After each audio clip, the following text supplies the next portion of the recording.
When I was in middle school, I remember sitting in my counselor's office and being very new to counseling and all the things that came with it. I remember my counselor telling me something that really shocked me. And this was my first foray into deeper awareness of myself and into the mental health sector of health. As you probably might remember, in middle school, we are not super self aware.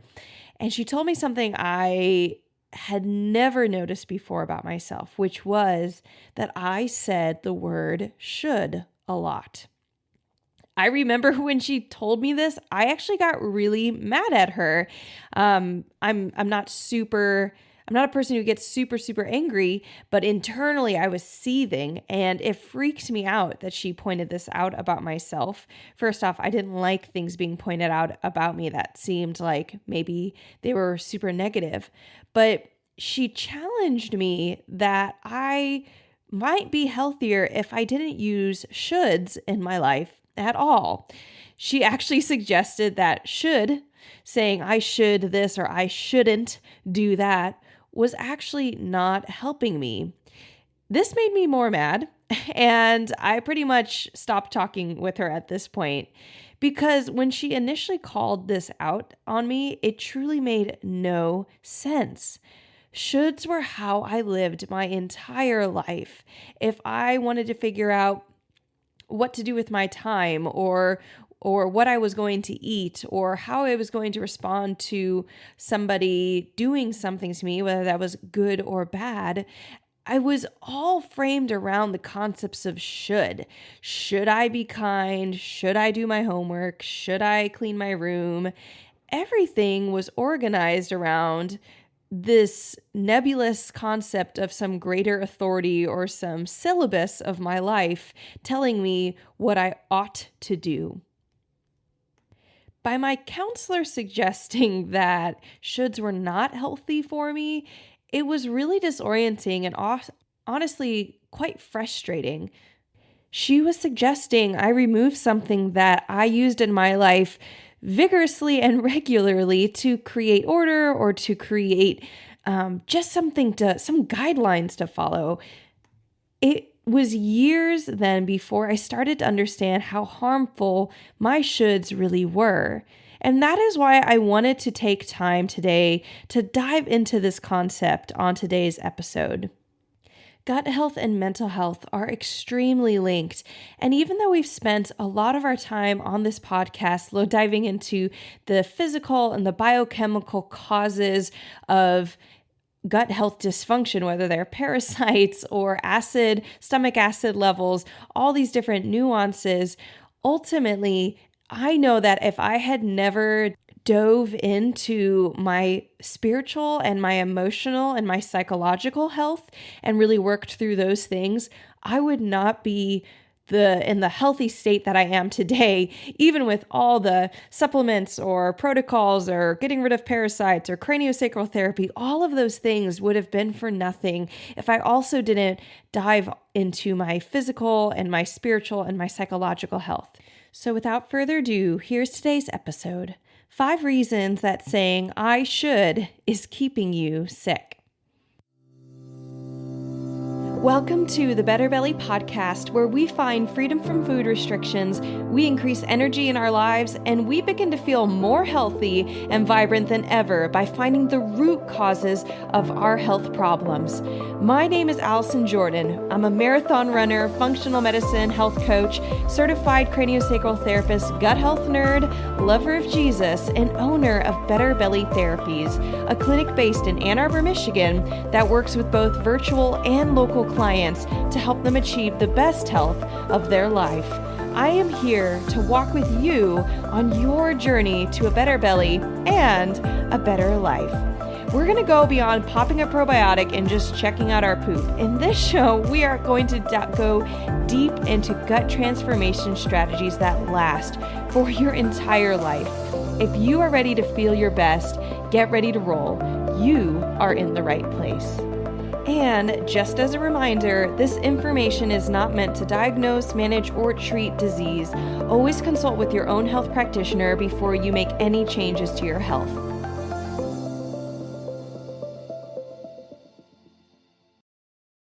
Before I dive into our content today, I just want to talk about why I'm even talking about I should, or as we like to say, shoulding on ourselves today. The reason that I even decided that I wanted to be talking about this topic is because a client of mine recently recommended to me a book that I had never heard of called Healing Back Pain by Dr. John Sarno. And Dr. John Sarno was a physician, a medical doctor who was, dealing with patients with back pain for decades. And he ended up developing a totally new diagnosis and treatment pathway for clients who had very chronic low back pain that nobody had been able to fix. Many of his clients had already had back surgeries, gone through months and years of physical therapy, had been told to, not do a lot of rigorous work, had been bedridden, had been told lift your boxes this way and don't straighten your back that way, and all these different how-tos and ways to save their back and help their back. And yet they still lived in really chronic pain of varying levels. And what he ends up saying is, and developing over his years of work and talking with his patients, and then of course treating them, is discovering that he creates a totally new diagnosis called TMS for short, or tension myositis syndrome. And TMS is unique in that he describes that it is an emotional barometer for how the body is doing. And a lot of times when emotions get intense in the brain, especially even in the subconscious, and his whole theory surrounds the idea of that when we have subconscious anger, subconscious sorrow that turns to anger, things like that, that the body then will create ischemia, which is areas where there's low amounts of blood flow. And without blood, you're going to have pain. You're going to imagine if you put a tourniquet on your arm, it becomes uncomfortable. Your hand might go numb, your hand or your arm might hurt. The area around the tourniquet might hurt extra. It's going to change colors. You're going to feel stiff. That arm will be more difficult to move. And he says that the brain is actually effective at creating ischemia anywhere in the body where we have restricted blood flow, and that depending on the person, depending on the culture, that those areas where the brain will restrict blood flow may vary. So his first crowning work is Healing Back Pain, and in it he talks about what type of people does he tend to see get this chronic back pain, and he talks about men and women he's worked with, and they tend to be people who have high expectations, who maybe their parents set them up to have high expectations. They're perfectionistic. They just put a lot of pressure on themselves, and I mean, me reading this, I can't deny that I'm one of those people. And that's been one of the things I've had to really, really grow in. And so everything we're talking about here today is not what Dr. Sarno dives into that book, but he does talk about and bring up this problem of the tyranny of the should. And so I have created, based off of my experience and the ways that I've healed myself, ways that saying I should is actually keeping us sick. And there are reasons we keep shoulds in our life, but those reasons are usually out of fear. They're out of lack of comfort in knowing where we're going or what we're doing or feeling like we're enough. But one of the things that helped me grow the most in my shoulds and healing from them and honestly walking away from them is simply realizing they weren't helping me. The reason I used them was because I thought that they were helpful. I thought that they were good. And that's a lot of times the reasons why we keep negative things in our lives is because maybe we think they're good. We think they're helping us. We think they're the crutch that's getting us through the day. But sometimes they're the crutch that's holding us back from just simply being able to walk. So, number one, saying I should keeps you from deeper body awareness.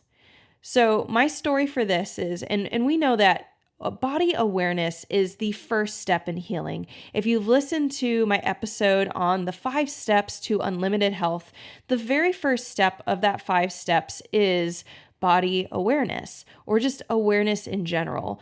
The first thing you need to do to fix a problem is to say, I have a problem, and maybe to be able to understand, where is the problem? If it's like in your house, is the problem that your house is too cold? Well, why is that? Is it because the windows are open? Is it because you have a draft coming in from the roof? Is it because your air conditioning is broken? You can have a problem, but it kind of takes awareness to be able to track down, where is that problem coming from? And with saying I should, it actually keeps us from body awareness. So how does it do this? My story of this is, when I started my business in 2018, I was still healing from chronic illness, and I hadn't found my parasite in my body. I was starting to be able to eat more foods, but really still had to be very, very careful. It felt like with my physical health, else I'd have, just a lot of pain, a lot of fatigue, was still really in the healing phase of my health. And so I was starting a business on top of still healing, and I was doing incredibly new things every single day. And there was rarely a day where I wasn't doing something different or new or that was scaring me. I mean, I was creating websites, and I was answering emails, and I was taking credit card payments, and I was doing quarterly taxes. That was stressful. And because of that, I also noticed that more than even years prior to this, when I was sick, I really wanted to take naps during the day. Now, upon realizing this, I was initially tempted to be very hard on myself. I knew I had just started a business, and I knew I didn't have a boss over me saying, like, keep working. And I wasn't clocking in or clocking out of my work. And I wanted to develop good work ethic in building my business. And I didn't want to, the big fear of a business owner is you don't want to put yourself into poverty by sleeping when you want to be making money in your business. And so I remember realizing I wanted to take naps, understanding that I was sick, having just gone through a year of training on massage therapy and understanding the healing processes of the body. And I was so tempted to just kind of look at myself, be annoyed, and tell myself I should keep working. But I also had years of therapy at this point, and I'd done a lot of deep spiritual work in praying and listening to God and developing a trust and a faith in something outside of myself. And so I knew that my shoulds showed up most when I was afraid, and when I felt like I wasn't allowed to enjoy something that I had the opportunity to enjoy. And in this case, a nap during the 9 to 5 work hours of the day felt like a luxury. Like, how dare I take this enjoyable thing and take a nap and take care of myself when maybe XYZ people are working 9 to 5, and maybe I'm a less good person. And so maybe I should not take a nap. Maybe I should keep working. And like I said, I was incredibly afraid of not making more money. So I was really, really wanting to live by my shoulds. But before I decided whether or not to take a nap, especially early on when I was having to first make this choice, I thought of a few ways how taking a nap for me might grow me. I knew that if I took a nap, it would actually challenge me and grow my compassion for myself. I knew that growing my compassion for myself would actually help me show up more genuinely in the world. And when I was with my clients and when I was working on my business, I'd be able to be more fully present. Secondly, I intuited that if I took a nap and ignored the shoulds, that I would practice not living by my shoulds. And that by living outside of my sense of doing something perfect, I would actually be growing myself to be more comfortable with being where I was at when I was at. And that meant maybe at some point in time, I felt tired. And by accepting that in myself, I invited healing into myself. I, at this point, knew I mean, my first time I encountered the whole idea of living outside of my shoulds was, in middle school, and I'd been thinking on it for years. I mean, so it'd probably been about 10 years at this point by the time I was rethinking about how do I have the best life, not just the right life. I'm an Enneagram 1, and I really want to do things right. I'm very motivated by that. And so what I did is I took that motivation to do things right and I turned it on its head. I said, what if the way to do things right is actually to lean into the fear, to learn from it, and to say, I'm okay with being afraid that my business might fail, or that I'm taking advantage of naps, but rather, what if I enjoyed the naps? What if I received it as a gift? What if I trusted that my business would move forward even if I rested, and that it might move forward better? And I knew that if I felt more rested, I'd make better decisions and serve my clients better, which would help my business to grow. And I didn't want to burn out of my business. So ultimately, I made the choice in the first few weeks of my business to, when I felt like I needed to take a nap, I would take the nap. And that was the scariest part because, you had this feeling of when you went to bed, and again, remember, I'm chronically ill. And if you're struggling with sickness right now or chronic illness and fatigue, you might be familiar with this feeling of, okay, if I take a nap, how long am I going to sleep? Am I going to feel worse when I get up? Maybe groggier or maybe out of it. What if I sleep too long? What if I don't want to get out of bed when I wake up? Because you're just not feeling better. And so it was a very trust-filled act to listen to my body and to say, I'm going to take this awareness I have of this, my body's desire to take a nap, and I'm going to actually dive into my body awareness rather than smother it with I should keep working. And I felt I shouldn't have the choice to take a nap, but I did. And a lot of times what happened, here's the crazy thing. I remember actually writing this down in my journal as I was processing these new changes going on in my life of owning a business and stepping into deeper leadership of myself. And I remember having naps and waking up, and on my phone or in my email box, having a voicemail or having an email that says from a client, maybe oftentimes a client I had never met before, saying, I would like to set up an appointment with you. And this was so big for me because it really challenged this idea that I had of, if I rest, that I'm going to fail.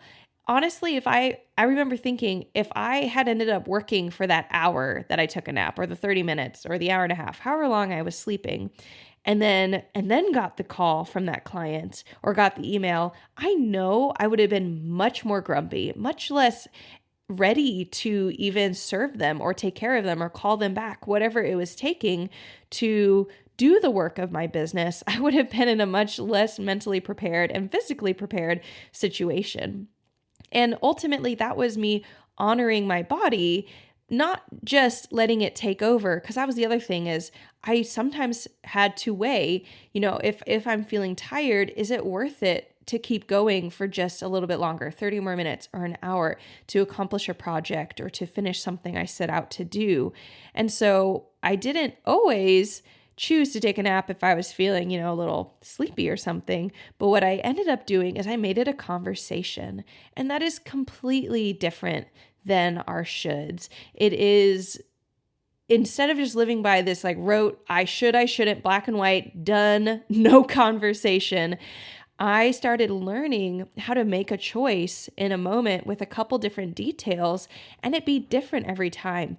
And I also learned to simply take ownership of whatever happened after the nap and take ownership of, okay, maybe I will sleep a little bit longer than I expected to, or maybe I'll get a client while I'm sleeping. And I learned to become the CEO, not only of my business and not only of my time, but also of my body and of my body's needs. That in itself was huge and is huge in any type of healing of our bodies, because we can so often live in this tyranny of the should, which is forcing us to continue to do things and completely demolishes our sense of need, our body's needs, our mind's needs, and tells us we're not allowed to have things. You're not allowed to take a nap. You're not allowed to rest from taking care of your kids. You're not allowed to spend money on a certain thing to support yourself.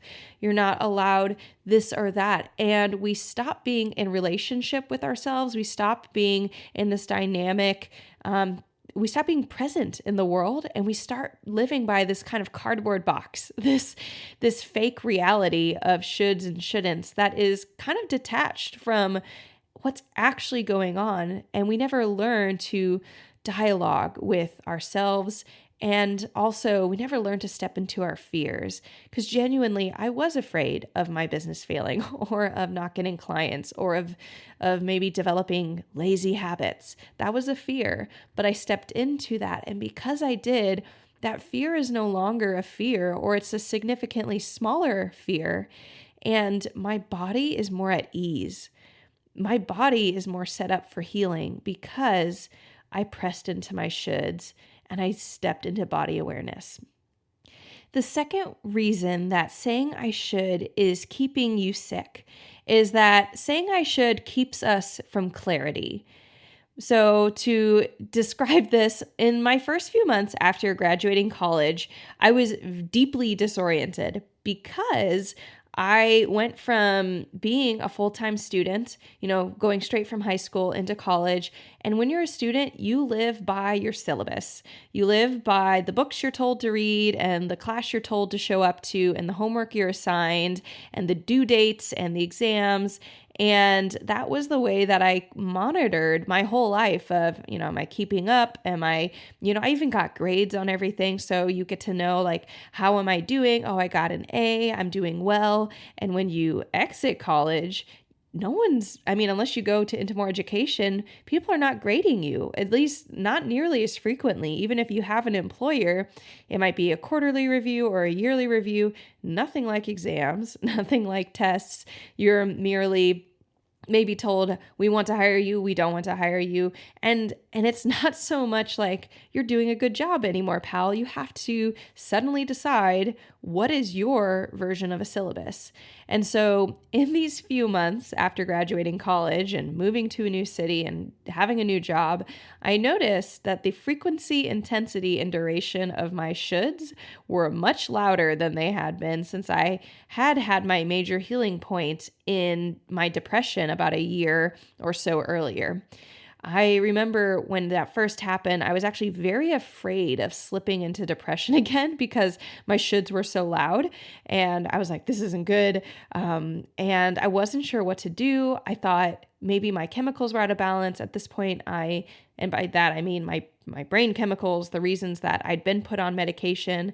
At this point, I wasn't on medication and hadn't been on anxiety or antidepressant medication for about a year and a half.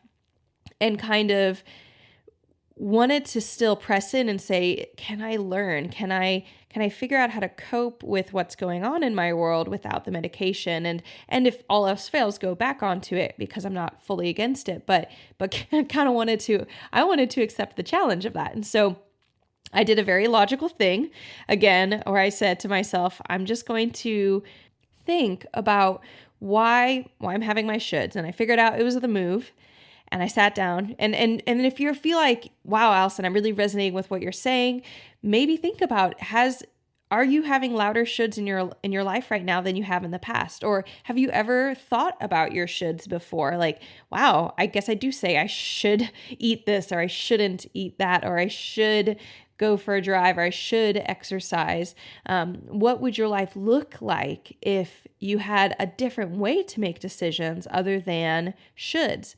And so I realized that my shoulds were because of my move and because of lack of basically a syllabus in my life. And I was using my shoulds as a fake scaffolding for how to spend my time in a season of my life where I didn't have a set friend group. I was in a new city. I didn't have a church or events to go to other than events for my work. And I didn't have homework or other obligations telling me how to use my time. And so, in short, I was panicking from feeling like I had no idea if I was working hard enough or if I was being social enough. And in general, I felt like I just wasn't enough. So I was shooting myself into doing, I don't even remember what, probably going to the gym or going to the grocery store or cooking meals, something. And so ultimately, I had to develop clarity. I had to develop a better way of making decisions and a new way, and a way that maybe was scary because it actually meant I was making a decision rather than living by this, again, just ethereal should God of like something, some higher presence or some law of the universe that developed what I should and shouldn't be doing, and not being able to enable myself and empower myself to have clarity for what I needed, what I wanted to do, what I had the capacity to do, what I was interested in doing. And ultimately, what I learned in this part of my should journey is that the opposite of my shoulds when it came to my clarity were my wants. And this was really, really hard for me. I was afraid. I grew up in a religious community and kind of had been, I mean, definitely had been taught that my wants were probably inherently evil or inherently bad. And I grew up in a Christian community and I'm still a Christian, but I really started to develop this idea that that God's not sitting from the clouds saying, you should do this and you should do that. And that was a really big part of my journey, at least in where I was realizing my shoulds came from. And I ended up having this conversation, this sweet conversation with the Lord as I was journaling about what I wanted. And that was very scary for me because up until then, I tried to avoid my wants, or tried to say, my wants are probably bad, or they're probably selfish, or they're probably myopic, short-sighted. And suddenly, with just this dearth of time, all this time in the world, at least just this unsyllabused life, I had to decide, how am I going to spend it? How am I going to use it? And all I could figure out was I need to have better connection with what I want and what I need. And so I needed clarity. And that ended up, I remember it was a several year journey, and it has been, many years. I moved to my current city in 2014. And since then I've been on this growing journey of being connected to my wants, and I would journal what I wanted. And sometimes I remember journaling. I would just journal whatever. I would write down whatever came to mind. I remember writing one time, I want long hair. Some of them weren't things that I could necessarily accomplish in the snap of a finger, or just like go out my door and be like, I want blah, I'm going to go do it. But I had developed the muscle of knowing what I wanted and also knowing what I needed. In my previous point here about, shoulding ourselves keeps us from body awareness and from awareness of our needs. Taking naps was a way that I developed clarity of my needs. That's part of how we also develop things like intuitive eating, for those of you who maybe have come across that idea before. And intuitive eating isn't possible when you're still chronically sick, or it's not possible to the same level, because there are some guidelines you might be needing to follow as you're healing your gut.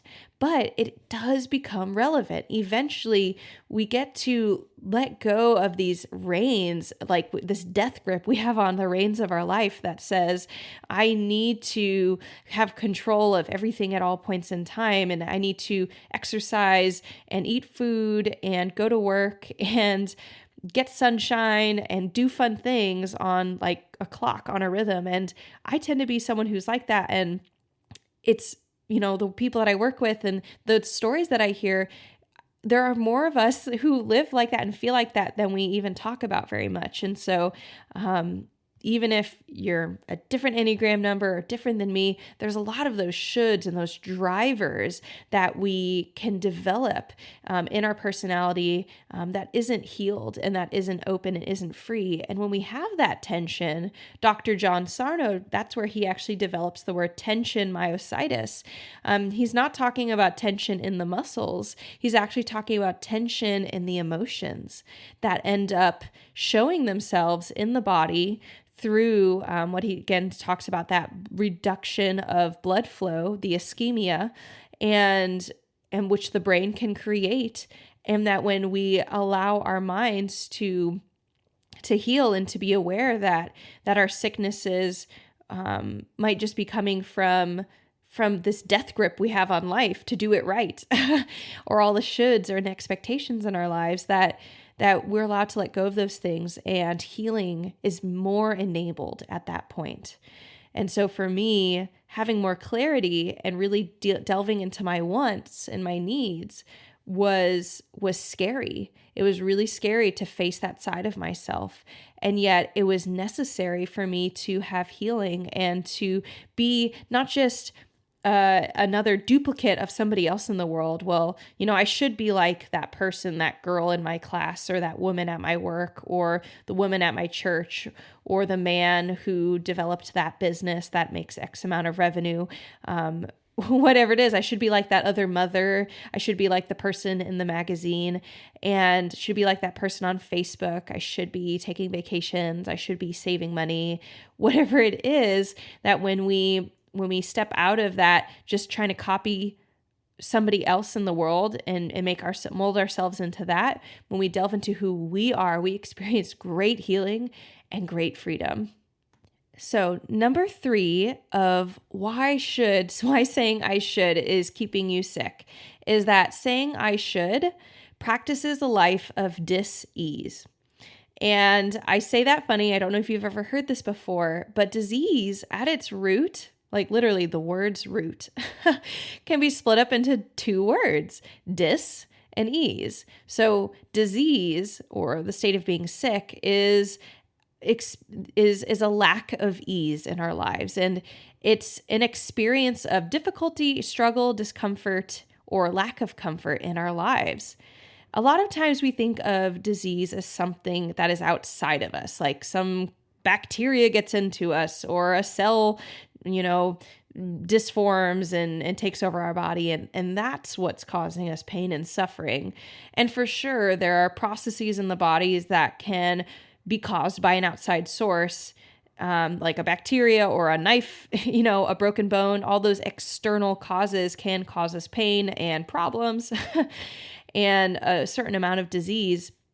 But disease is also a state we can carry inside of ourselves.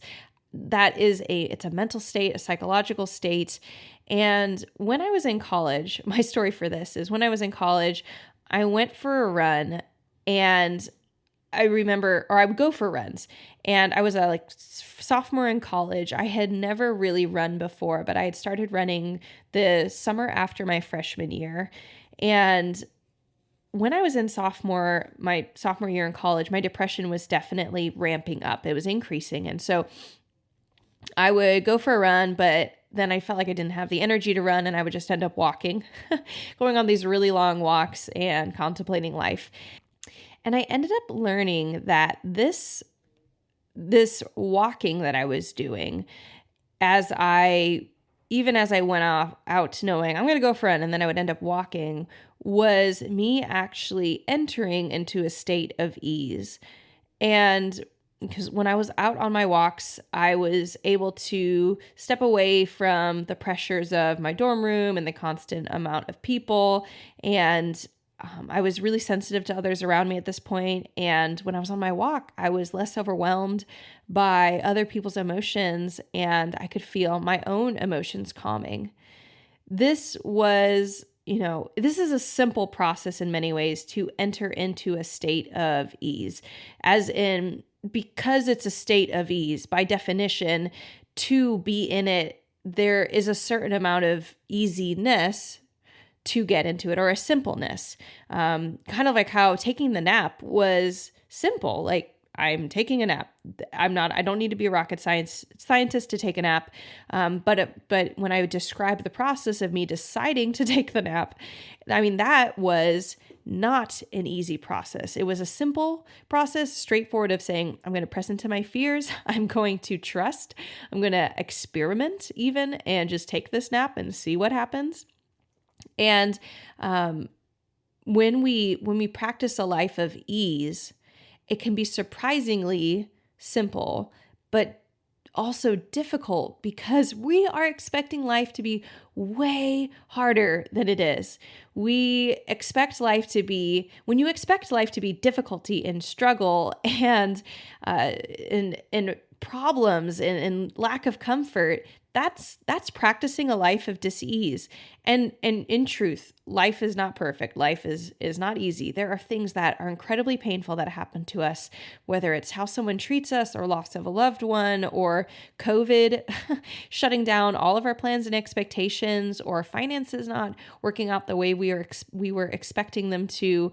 All these things are real, but that doesn't mean that when we're walking around that we need to be shooting on ourselves because that continues that process of disease, or rather, it continues the process of dis-ease in the body. And so when we think about the previous two steps of gaining clarity in what we want and what we need, and then also having greater awareness of our body and its needs and where it's at, we actually end up practicing a life of ease. And this third point, you might be like, Allison, I feel like you're repeating yourself. I feel like it's very similar to the last 2 points, but it's another way that we can frame why saying I should is not helpful for us. Again, and I'm making this argument in many ways I wish my counselor had been able to tell me this when I was in middle school and say, be able to kind of maybe reason with me of why saying I should wasn't to my benefit, because up until that point, and as you might be experiencing in your own life, you're like, if you're listening to this podcast episode, maybe you're like, wow, Alison, what you're saying makes sense, but I don't know if I'm ready to let go of the should, or gosh, what would my life look like if I let go of the should? And that sounds really scary. What if things completely fall apart because I'm not living how I've taught myself to live, how I've been living with, deciding how to make my decisions based off of shoulds and expectations. Like, that's how I've made decisions. What would my life look like without it? And that tension, that point of tension of making that decision of whether or not you're going to change how you're living, even in the smallest ways. These are not always huge changes. And no one's ever given me an award for taking naps in 2018 when I started my business. Like, I'd say, yeah. I mean, I had a roommate who maybe was aware I was taking naps, but she had different needs. And so she just trusted, we had a great relationship. And I think she just trusted Allison just does what she needs to do to help herself. And she had a much more vigorous body and health than I did. And so she was always going. And she was never like, Allison, good job, you took a nap. I had to give that reward to myself. I actually told her a couple times, like, hey, I'm really proud of myself. I took a nap, even though I was scared to do it, or I felt like I shouldn't. There's that word again.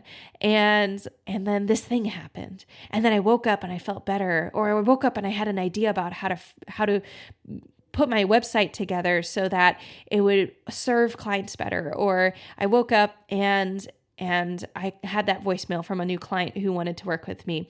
Whatever it was, those rewards, no one's rewarding us for the small ways that we listen to ourselves, or we journal, or we maybe get a counselor, or that we do something that we want to do, or that we dive into our wants. And I mean, again, I journaled for years practicing, what do I want? What do I actually want? And those wants would be short term, like right now, what do I want? Oh, I want a chocolate cupcake. Or like right in tomorrow, what do I want? Or next month, what do I want? Or in 10 years, what do I want for my life? What do I want to be true of my life? And I ended up, because of those first two practices of body awareness and clarity and ownership of my choices, realizing that maybe not all my choices choices would always pan out the way I wanted to. Not saying, well, that just proves that I should have, there's that word again, that I should have lived by my shoulds. But really just saying, oh, I guess that this is just how things panned out, and this is how I'm going to move forward. And that's the life of ease. It's like this incredibly difficult thing to let go of because I've been there. I've been there and so afraid to give it up, but also knowing I couldn't live with it anymore. I couldn't choose to live in a practicing mindset of disease or dis-ease. I needed to practice ease and I needed to grow myself. So reason number 4 then, that saying I should is keeping you sick, is that saying I should keeps you from growing your happiness. Where I picked this up from is actually from an author, Gay Hendricks, who is a psychologist, and he wrote a book called The Big Leap. And in The Big Leap, which is a phenomenal book, I would highly recommend it, and we will put the link in the show notes. He has this thing he has developed, and he terms the upper limit theory. And the upper limit is your invisible ceiling, and it's personal to you. This is not sociological or anything. Your personal ceiling of how happy you're allowed to be.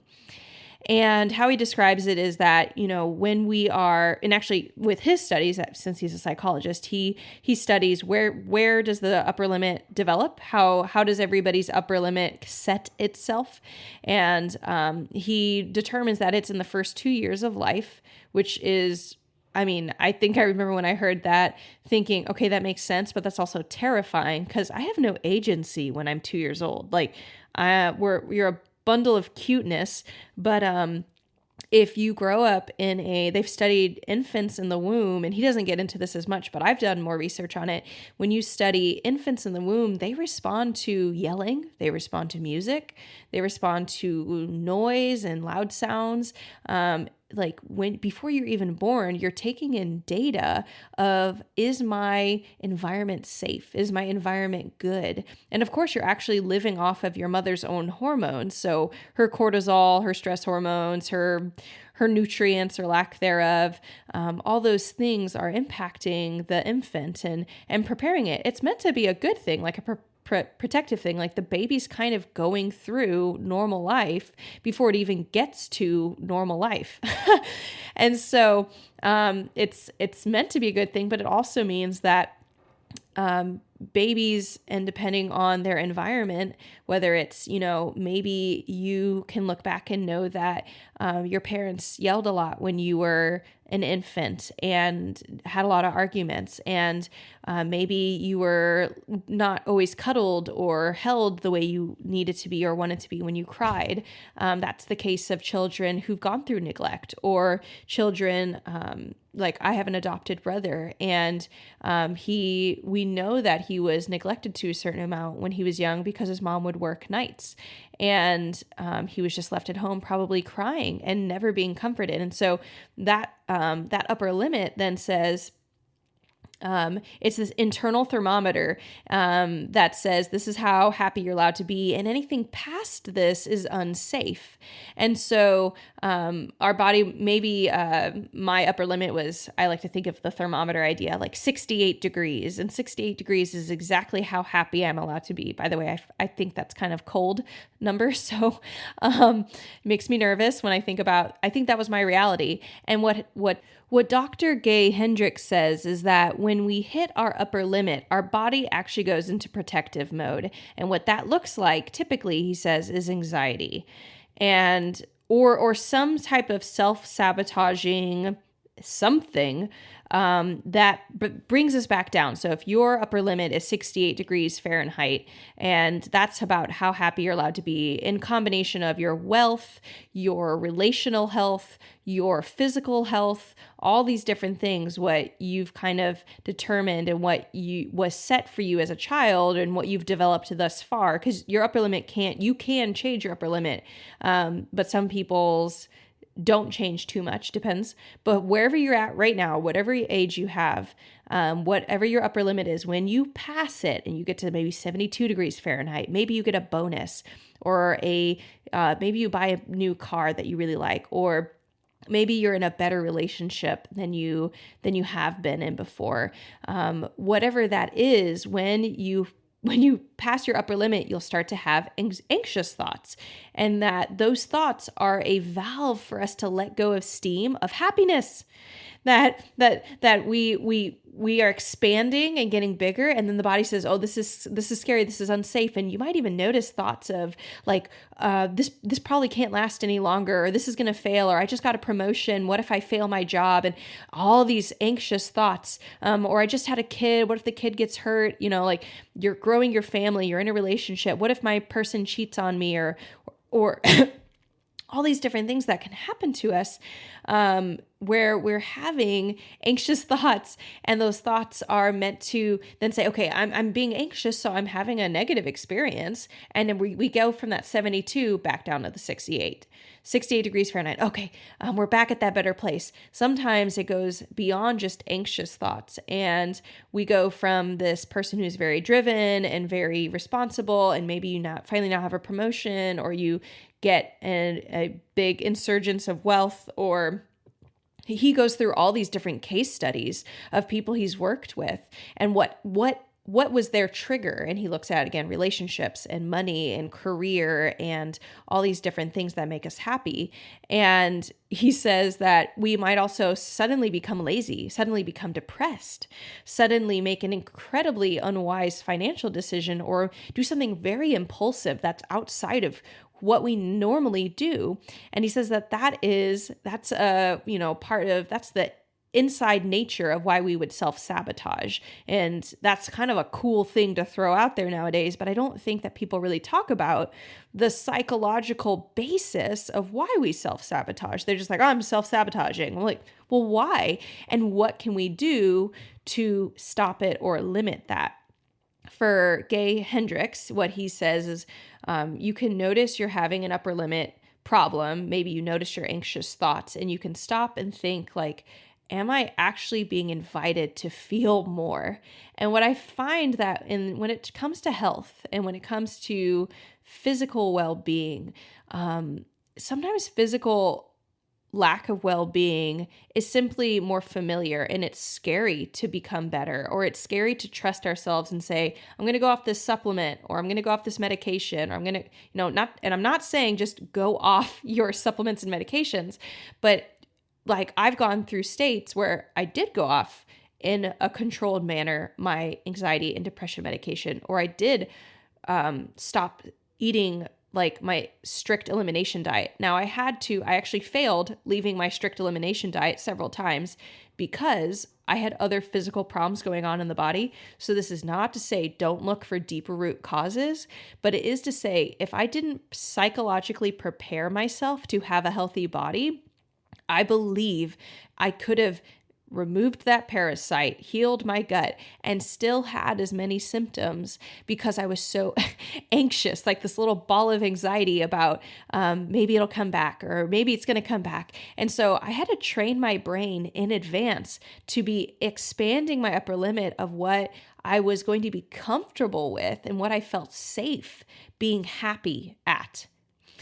I love that Dr. Gay Hendricks actually talks about specifically, I mean, he said this once. It's like a very short little thing he says in his book, and it stuck out to me so much. But he says, we spend years and decades, and we've honestly spent hundreds of years studying how to cope with negative emotions, how to cope with sadness and anger and fear, and how to grieve. And we've studied the stages of grief, and we've gone through, we have all these classes on like how to grieve, how to be sad, how to be angry, anger management, like all these kind of less pleasant emotions. And he's like, there are no classes out there on how to be happy. Like I could just, I just want to stop talking and think about that. There are no classes on how to be happy. And that's not to say that there aren't. Now I'm sitting here being like, I should go Google it. I'm sure there are. But like, that's not the cultural norm. If you're having a problem being happy, you go and look at how sad you are. And not to say, again, not to say that that's not relevant. But for me, I realized I had a pattern that's what hit it. I had a pattern of just always not being happy, always being anxious, always not having enough financially, always doubting myself, always being fearful, always shoulding myself. And I was like, this is a pattern. And what if the pattern isn't about going and rehashing my childhood or redoing this thing that I've already done? If what I've already done to improve those areas isn't getting me to the next step, I might need a different tool.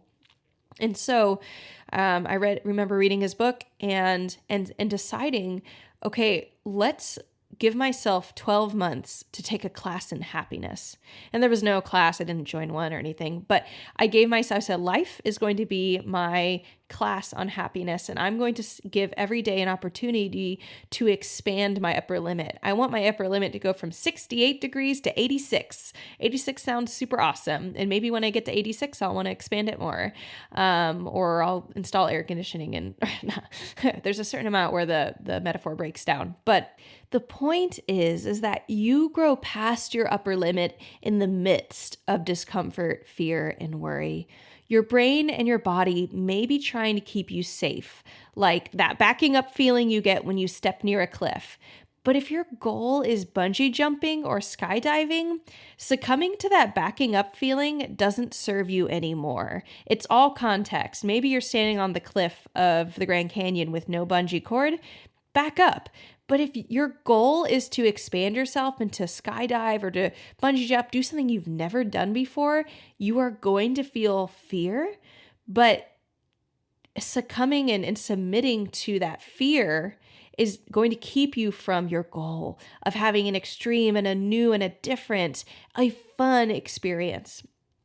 On the physical level, and this is actually the cure or one of the things that Dr. Gay Hendricks recommends for growing your upper limit. On the physical level, fear is what he says. Fear is excitement without the breath. And so we have the same hormone response. The same part of our brain and our hypothalamus reacts to when we're afraid and when we're excited. The only difference is that when we're afraid, we actually stop breathing.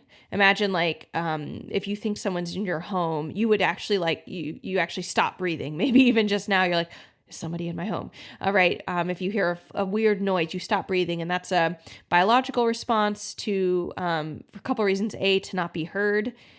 B, to be able to hear better because our own breath is not getting in the way. There's also fight and flight and freeze a little bit mixed in with that response as well of stopping breathing. And then excitement, imagine being on a roller coaster, like the classic roller coaster thing is like screaming, bah! And it's the same thing of like, I'm totally afraid, but I know I'm locked in and I know this thing's safe. I'm pretty sure it's safe. Of course, that's the thrill of a roller coaster ride, is it's something you've never experienced before, that the rate of movement outside of the confines of a car or at the angles or at the speeds that we're going. And so with excitement, there's like or if you're at a football game and your team's about to make a goal, you scream. And that's breath. That's excitement with breath. And there, you could actually imagine being fearful. Like you could be legit afraid on a roller coaster and you're probably not screaming. You're probably like curling up and pulling yourself in, trying to shrink yourself and like hold on for dear life on that roller coaster. Or if maybe you're the losing team, you might be yelling as well, but maybe you're just frozen because you're like, it's like watching a car accident happen and you're like, no, I don't want this to happen. And you stop breathing because you're afraid that your team's about to lose. And so can you see that difference of the fear and excitement? What he recommends is if we notice those anxious thoughts in our lives, first to call it out and be like, hey, am I being invited? Are these anxious thoughts actually telling me I have an opportunity to expand myself and to increase my upper limit? Can I breathe into this moment? And can I actually sense myself expanding? And can I slow myself down and say, I'm ready for this? And imagine that, like, that's when you step on stage to give a talk, or that's when you're about to give birth to your firstborn child, that when you're about to walk down the aisle and get married, like, am I ready for this new expansion of myself? I did a couple things in 2018 and 2019 to actually follow Dr. Gay Hendricks' advice on using your breath to grow. The two things that I practically did is I yelled in my car, legit yelled in my car. I remember like driving to work, or sometimes it was even errands. If I was just processing something, I'm a singer. I have a vocal training background. So sometimes I would sing songs that were very powerful and very loud. And of course, the lyrics were meaningful to me at the point.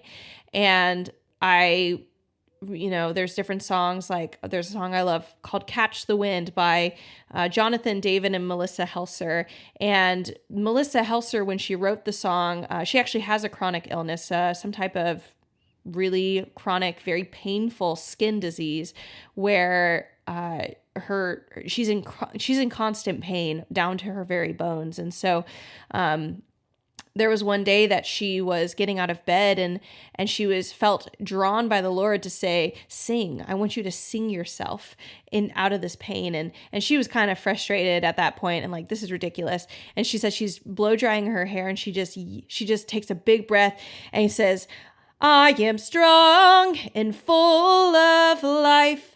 And you guys have never heard me sing on this podcast before, but like, that's her first words. I'm strong and I'm full of life. And I would sometimes sing that in the car, whether it was because of my physical illness or because of my maybe something psychological going on. I remember in 2018, I really wanted to be married and I wasn't married. And so sometimes I would be frustrated about that. And like, I would just be yelling either a song like that, or I would be usually yelling a declaration. So I'd be declaring things over my life to stretch my upper limit. Honestly, I annoyed myself with I still annoy myself with some of my declarations, although I'm more used to it now. And if you've never heard of declarations, I'm going to put a link in the podcast to a podcast episode where I was a guest on a podcast called the Biz Chicks Podcast. And the episode's called The Science of Mindset.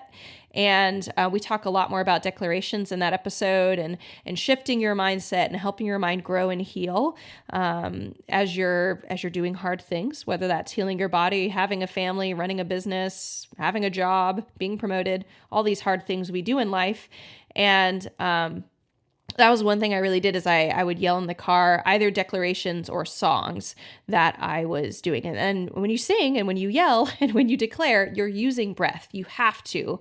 And so I was really growing and stretching myself to do that. And let me tell you, it wasn't comfortable. I was like, I'm the weirdo shouting in my car, but it's a very safe place if you're alone.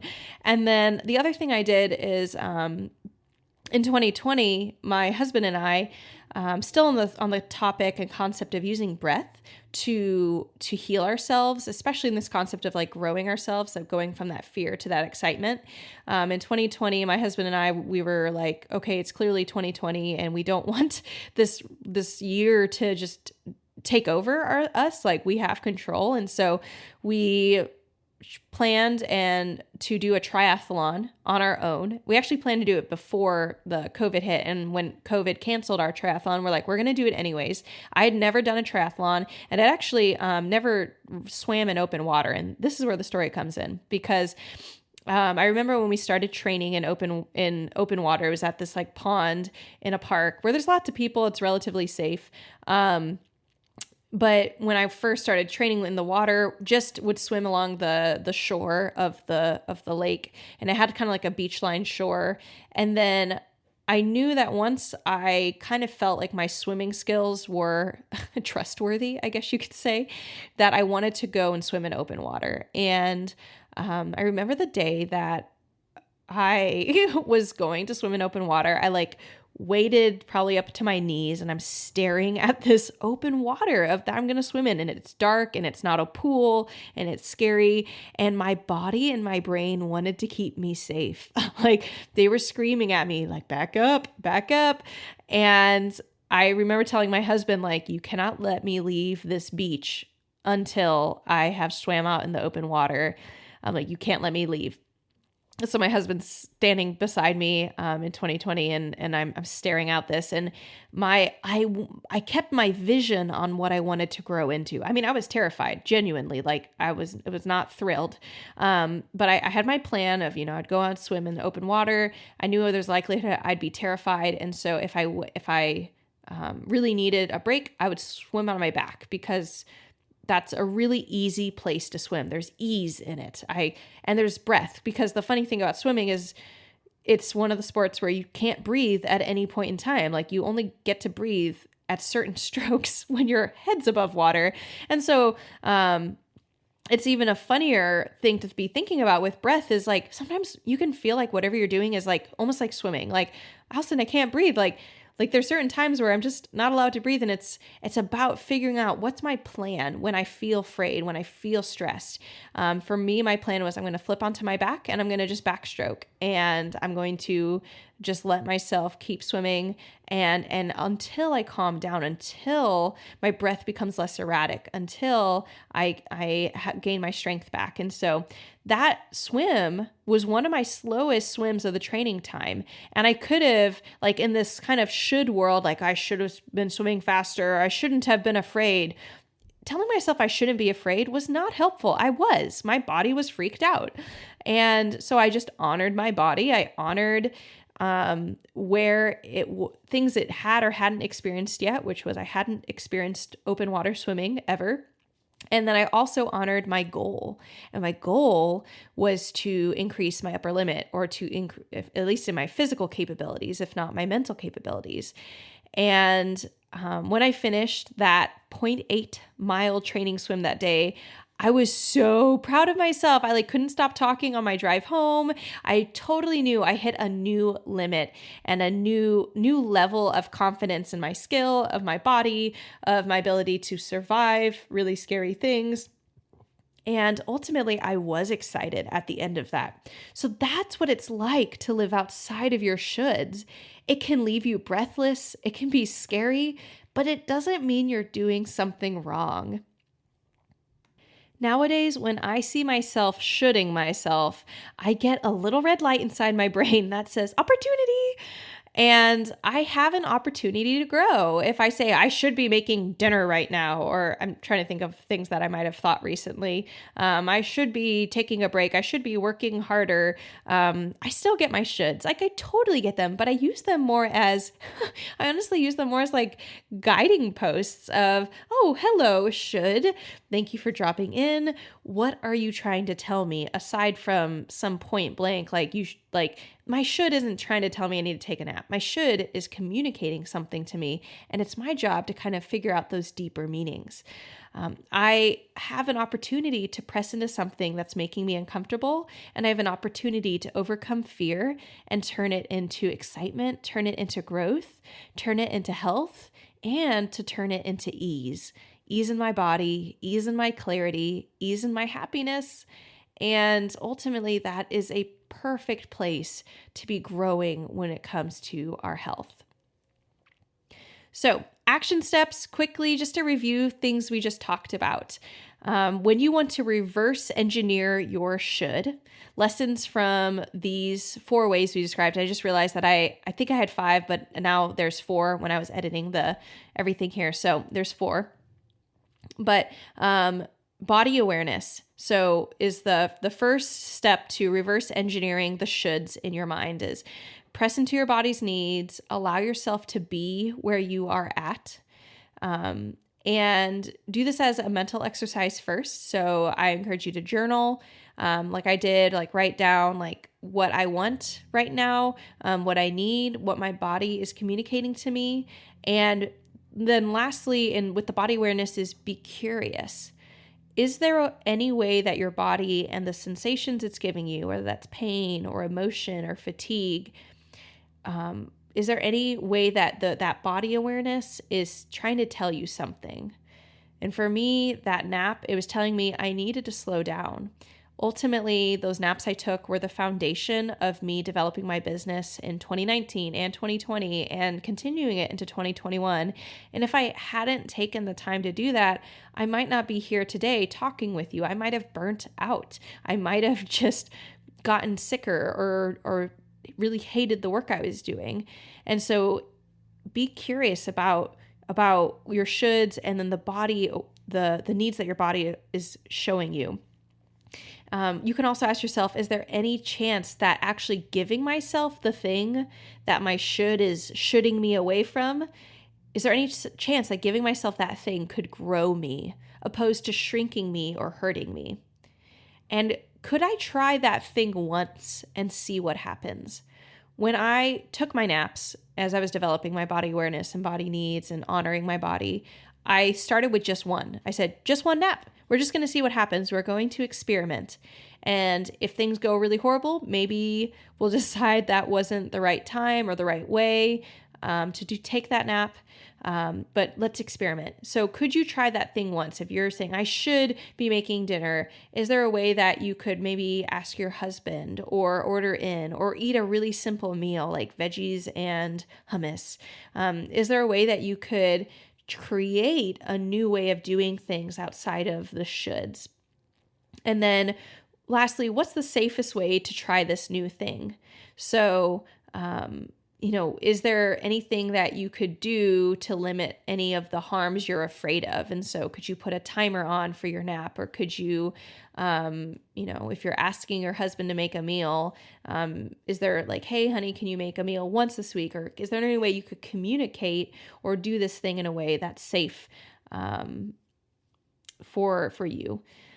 For clarity, we talked about creating a new syllabus for your life. And that is, instead of some ethereal authority on like how you should run your life, it's what do I want? What do I need? Where's my body at right now? And also using that as an opportunity. I would encourage you, again, with journaling being a really concrete way to write down your thoughts and be able to review them.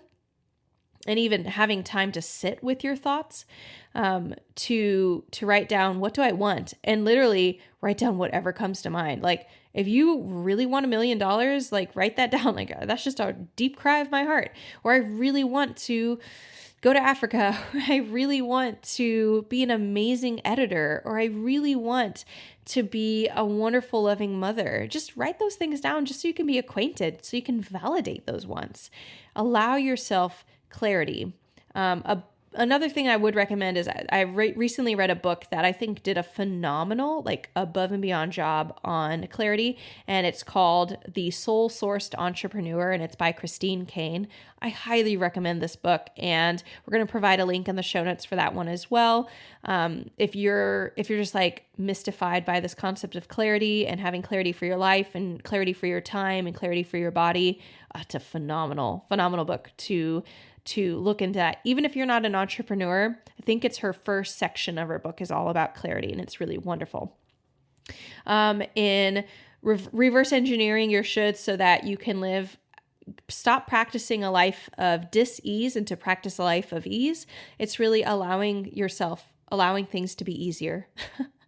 That one's a little bit more simpler. And you could even sit there and be like, am I afraid that if life is too easy that I'm not achieving something, or I'm lazy, or like dive into that. Like if a life of ease terrifies you, or you think it's only for millionaires, or you think it's only for wealthy people, or you think it's only for lazy people, like those are at least things that I've had to work through. Seriously, that's why I mentioned them. If those are things you're dealing with, like that's okay. Press into it. Is there a chance that living a life of ease isn't lazy or isn't for millionaires, but is there a way that you can cultivate that? And those are actually things that we work with our clients on, is that there can be, especially as they get to the end of their healing phase, there's this new breath of, oh my gosh, like I'm not in this pain as often. And what do I do with this new self, this new body I have? And we really talk and work through how to expand into this new person who you are. I'm really proud of one of my clients, Abby Herman, who is a 6-figure business owner. She owns a business, and she has a podcast called The Content Experiment. And actually, when she and I started working together, her business and her podcast had a totally different name. And because of our work together, she was actually able to press into something she'd never pressed into before, and experienced greater healing and greater self-awareness. And I mean, it was magical because it was merely her pressing into her health, and then her mental, her physical health, and then her psychological health also followed up, and she has a really great podcast on this, on how us working together and me ending up recommending for her, and what we found in her labs, to not be eating wheat and not be drinking beer specifically for her. That was really hard to give up. And she said that she ended up reading a book written by a woman on how to overcome alcoholism. And that book resonated with her so greatly that she had this huge realization of how she wanted to run her business in a life-giving way. And she shares that. And so she's been incredibly open with her story. And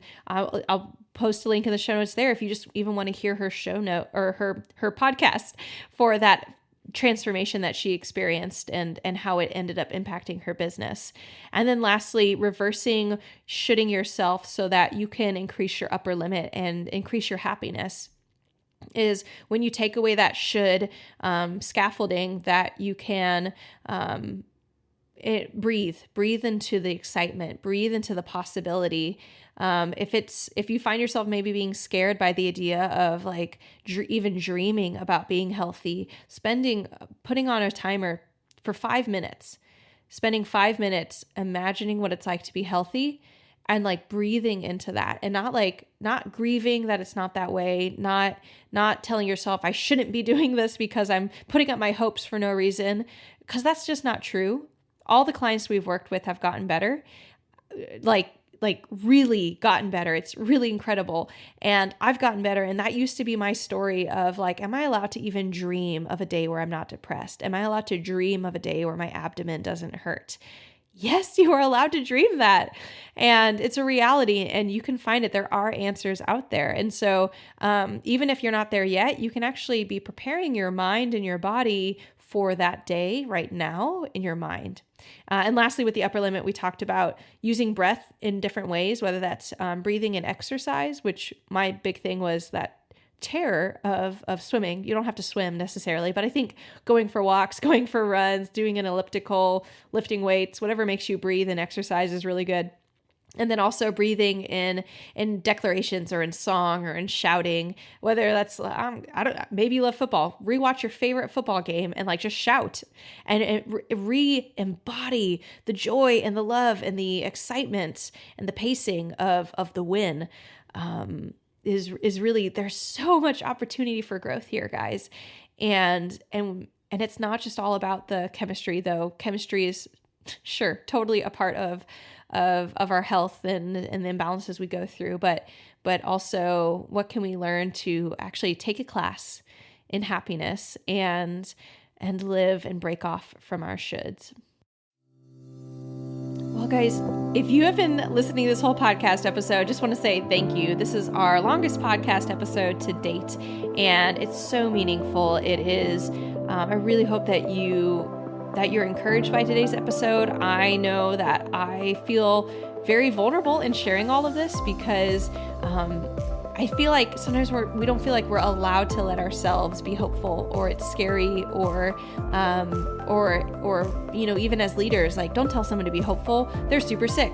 It's like, but ultimately that's not the story that I have to share. My story is one of hope, and one of hope from great depths of pain and confusion and chaos. And so if you love this episode, we have so much more coming down the line. We're carefully curating all of our content so that you get the most from every single episode and can really be digging into your health on every single level. So if you want to hear more, you could subscribe so you never miss a single one of those episodes. And if you listened to this podcast episode and thought of someone as you were listening to it, thought of somebody who needed one of the books we recommended or might really enjoy the content that we have, I just encourage you to take a screenshot and share that screenshot with a friend. I cannot think of how many people, every time I tell someone I'm a gut health therapist, someone's like, oh, I know someone who needs you. So send that friend you thought of a love note to their gut or their body, and do us a favor and pass this podcast episode along to them. Other ways you can support us is leave a rating and review. We've been getting more ratings and reviews, and I'm so thankful. So thank you if you've done that recently. They're really wonderful to read and look into, and I am planning on sharing some of them in episodes soon. So Other ways you can stay connected with us is on Instagram at Better Belly Therapies. You can find the link in the show notes. And I love connecting with y'all. Just send a question you have, share some of your favorite insights, maybe put on your Instagram stories that you're listening to the podcast, some of your key takeaways. We'd love to see who is listening and what you are appreciating the most from our episodes. And lastly, just a reminder of our favorite quote that miracles are immediate. We love them. We always want immediate miracles, but true healing takes time.